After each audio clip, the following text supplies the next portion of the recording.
Приветствую, друзья! Сегодня разберем, что собой представляет Lancer 9 и стоит ли на него обращать внимание при покупке очередного авто.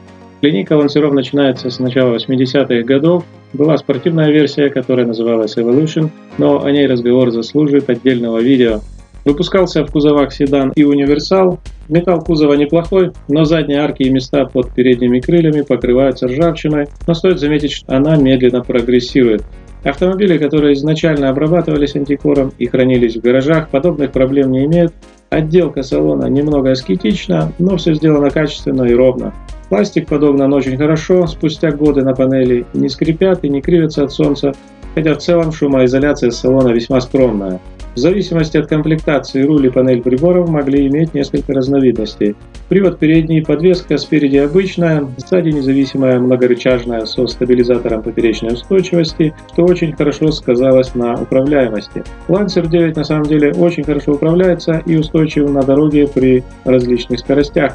Гидроусилитель руля немного туговат на остановленном авто, но в движении вполне приемлемо.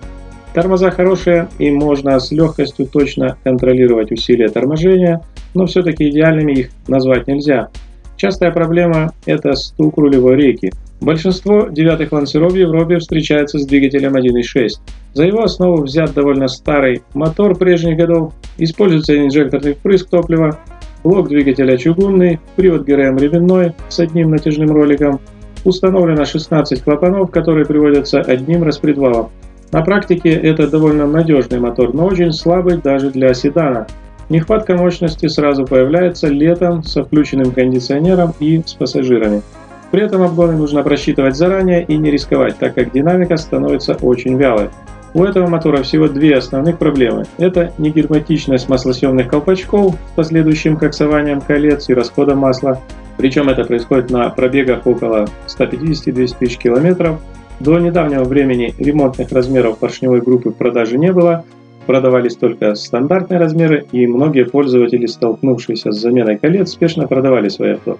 Также проблемы с дроссельной заслонкой. Ее категорически нельзя промывать растворителями, очистителями карбюратора, потому что смывается специальное покрытие заслонки, из-за чего холостые обороты становятся завышенными, и в дальнейшем их уменьшить возможно только замена этой заслонки. Намного более удачная конструкция двухлитрового двигателя. С ним Lancer едет очень хорошо и уже не испытывает недостатка мощности. У него также чугунный блок, но уже два отдельных распредвала, и также установлено 16 клапанов. Вообще считаю серию двухлитровых бензиновых моторов Mitsubishi самыми беспроблемными и очень надежными.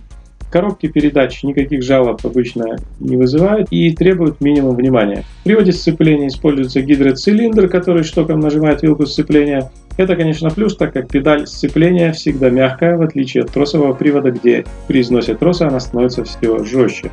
В итоге 9 Lancer весьма достойный и качественный автомобиль за разумную сумму. При внимательном выборе и хорошем обслуживании прослужит еще долго и не будет требовать постоянных больших вложений.